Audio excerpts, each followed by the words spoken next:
Hello and welcome back to another TEKDEP tutorial. My name is Nicholas and today we have a banger video. We have a Razer Blade Stealth full screen replacement. We got this mailed into us from a customer who had damaged the display. So we're going to show you just how to go ahead and update your screen replacement, whether it's some kind of damage or otherwise, with your Razer Blade Stealth 15-inch model RZ09-05102. So this is a rather new display and it's a little bit hard to find, but don't worry, we have them on our website. And at the end of this video, you will know just how to replace them like a pro. Let's get started.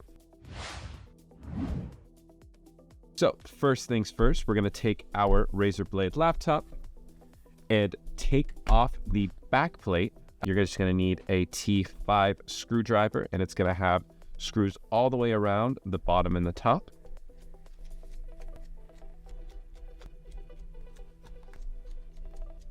Once you've taken off all of the screws around the backplate, you'll just get under it with your pry tool and go ahead and go along the outer edge to lift up all of the clips that are holding it down. And you can then go ahead and pull forward and it should just take off like so. Now, there are a few things to go over before we do start working on a computer like this. So this main block here is the heatsink, which is related to regulating the temperature of the GPU and the CPU. We are not going to touch it. We're actually going to go around it and take off these clips here on the side while undoing the display ribbon cable down here in the middle. And then obviously we will undo the battery just to make sure that it is safe to work on. So we'll start with the battery. The battery connector is right down here at the bottom.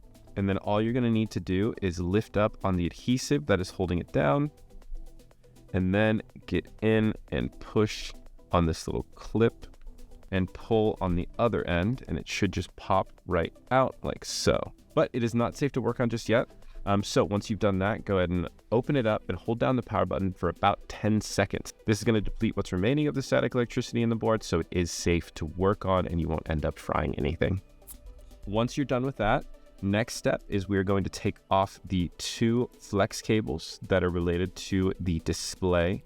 And you just kind of peel back the protective housing while applying a little bit of pressure on the flex cable so that you don't break it. And then underneath, it's going to show the camera flex cable and the main display flex cable. And we'll get under that with our pry tool. There's going to be a little clip on the front of it. Hit up.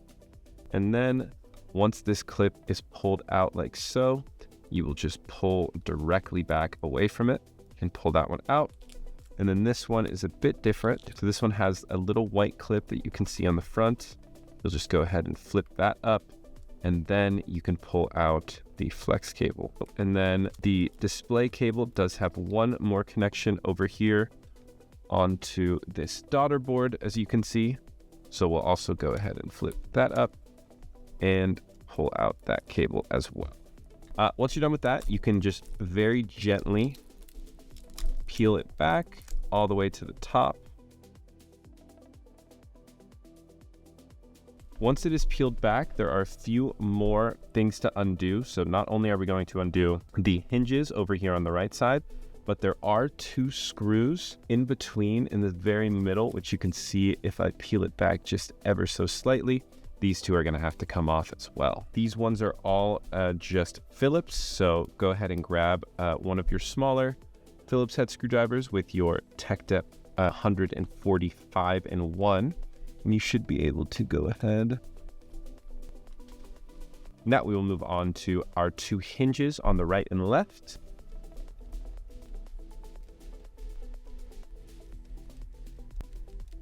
And then we will go ahead and undo the Bluetooth and Wi-Fi antennas. Upon further inspection, actually, it does look like we have to remove the actual logic board in order to remove the display on the right-hand side. So first things first, we're going to go and disconnect all of the ribbon cables that are connected to other parts of the board itself. We also have to take out the battery because that is holding it down as well. you should just be able to lift up the battery. Then we are going to undo all of the connections that are related to the logic board. So we'll start with this lower section down here by the SSD and other stuff like that. Underneath this daughter board over here is going to be a connection related to the speaker. So you can just kind of take off the daughter board like so, uncover the speaker, which we will just go ahead and get under. There's 2 tabs on the side, which you can kind of pull until it's free a little bit and then pull out as so. Same with the fan connection. And then down here on the bottom, there is a connection here, which goes to the keyboard and trackpad, and another speaker. Another fan connection up top. There we go. And then we are going to undo all of the connections that are holding down the logic board. So there are 2 for the speaker. Now we're going to go around the entire outside of the unit and undo all of the screws that are holding down not only the heatsink, but the fans and the actual logic board.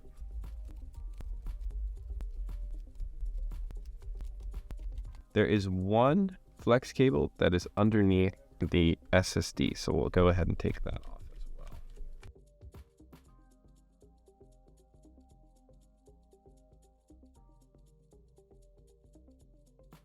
And then after you're done with that, you can gently lift up on the heatsink. There are 2 hidden screws right over here that are holding down the fan as well.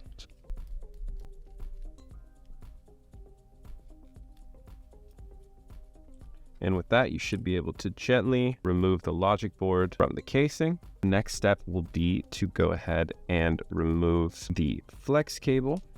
There are 2 tiny little stoppers on the right-hand side, and these are held on with adhesive. So simply go in and pry it off on both sides.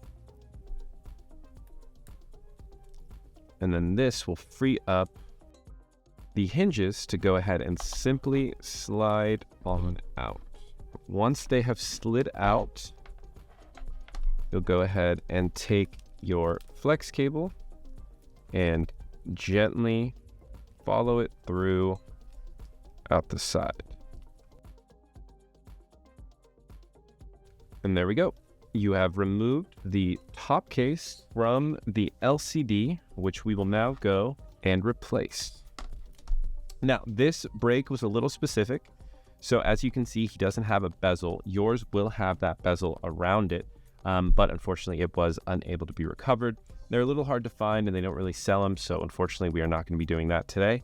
We are going to only be doing the actual screen.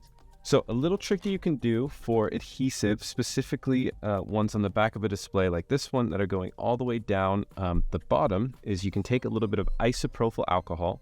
Make sure that it is isopropyl alcohol. This isn't water, this isn't liquid, this is something that is non-conductive, but it does eat away at adhesive. So you'll pry it open just a little, and then on the underside of it, you will start to drip in a little bit of isopropyl alcohol on both sides. You'll let that soak in on the adhesive for a little bit. Give it a good 30 seconds because you don't want it to evaporate. You still want it to actually be on the adhesive, and it does evaporate pretty quick. But once you've done that a little bit, you can go ahead and start prying again.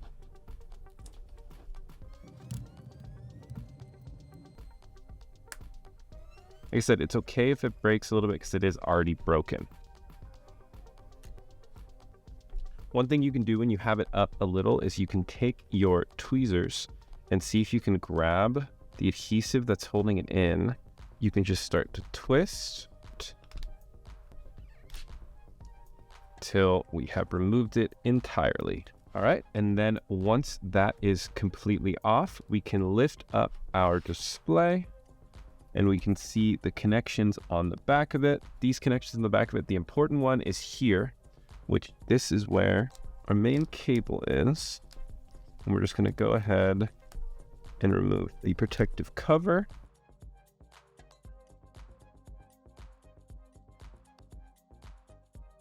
We'll remove the old display. We're going to put this top case to the side for now, because we are going to need this outer case.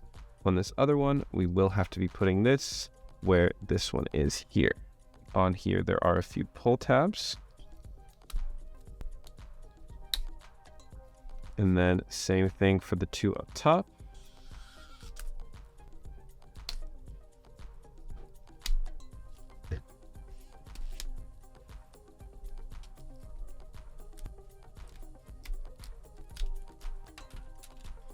And the old display out while we grab the new display and enter in the case.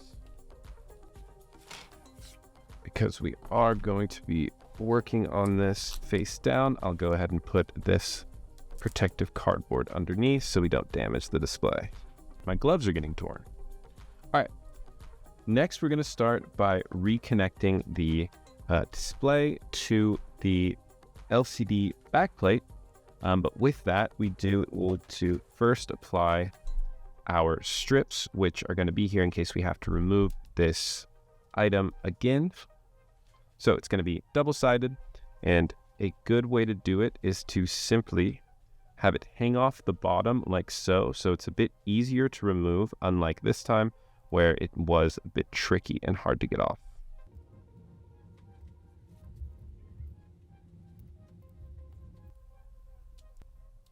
And then we will take our LCD, place it face down like so, reinstall the cable,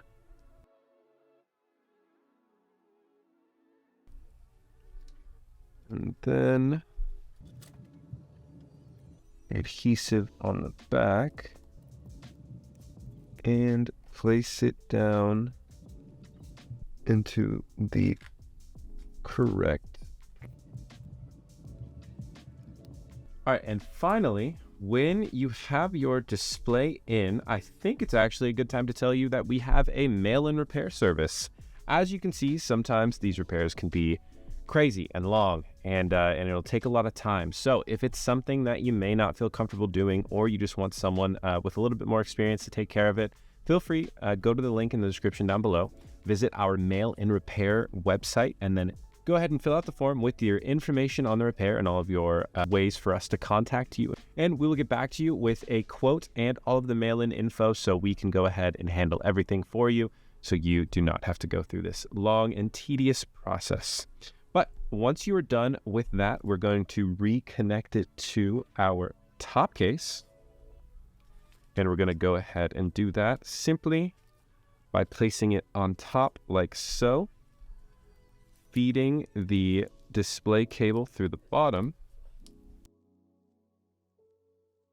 We'll go ahead and feed in our hinges into the top case and press down as such, and then take the two adhesive straps that hold down the outer edge and place them back into place.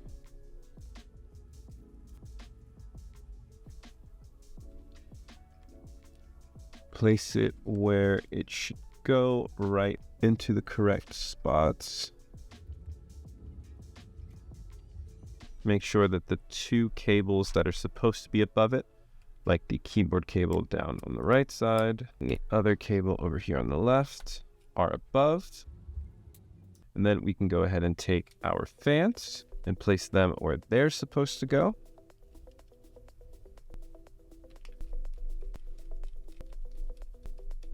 And then before we put the heatsink back on, we need to go ahead and clean off the existing thermal paste and reapply new thermal paste.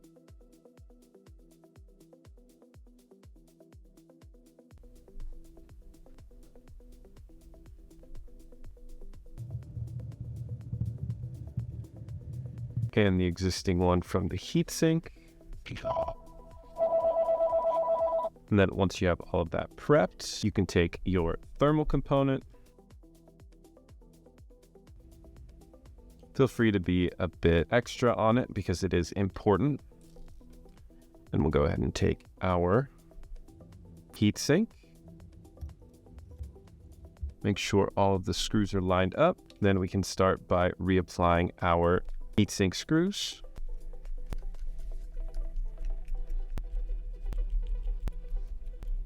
And then there are these two screws that go on each side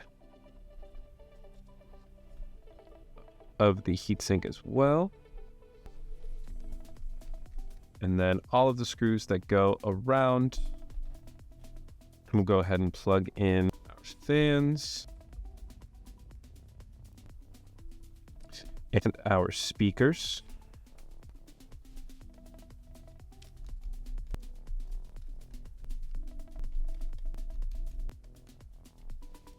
And then let's reapply this tiny flex cable so we can put back on our SSD.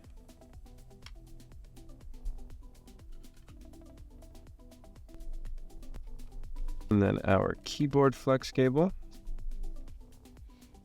And then we're going to go along the outside and reinstall all of these screws.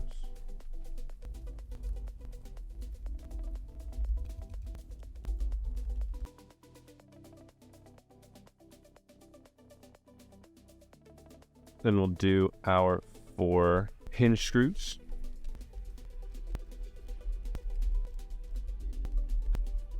And then the battery.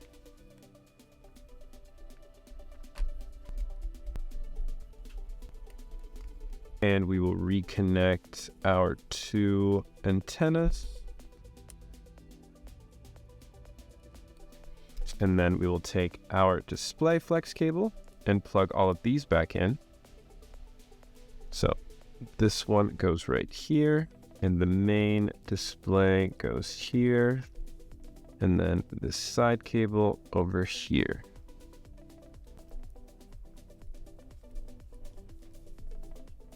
Then last thing to do is simply plug in the battery flex cable, grab your backplate,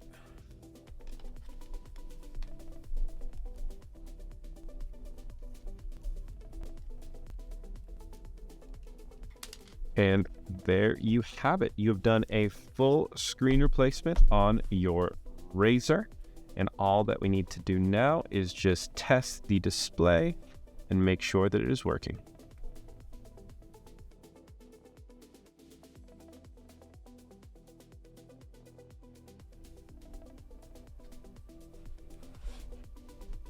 And there we go. Display installed successfully, even though it did take a bit longer than we had originally expected. Turns out these Razers are extremely hard to repair. So, like I said during the middle half of this video, if this seems a bit too complicated, don't worry. We have all the resources in place to help you with not only step-by-step tutorials, but full mail-in repair capability. And if you got through the end of this video and need a part that you saw in this video, specifically the screen, feel free to check out our website, TEKDEP.com. We have everything you need, from all the parts like we use to repair this specific computer, but also all the tools, including our TEKDEP screwdriver with 145 different bits. Help out for just about anything you can think of, from a household appliance to a computer to a tablet to a phone. We have it all for you. So thank you so much again for watching. If you made it this far, please feel free to leave a like. And if you're not subscribed, feel free to hit the subscribe button. It's free, and it really helps us continue to get these videos out for you, because we do enjoy helping a community out and hopefully making a professional repair person out of you soon. So thank you so much for watching. Feel free to check out any of our other videos, and have a wonderful day.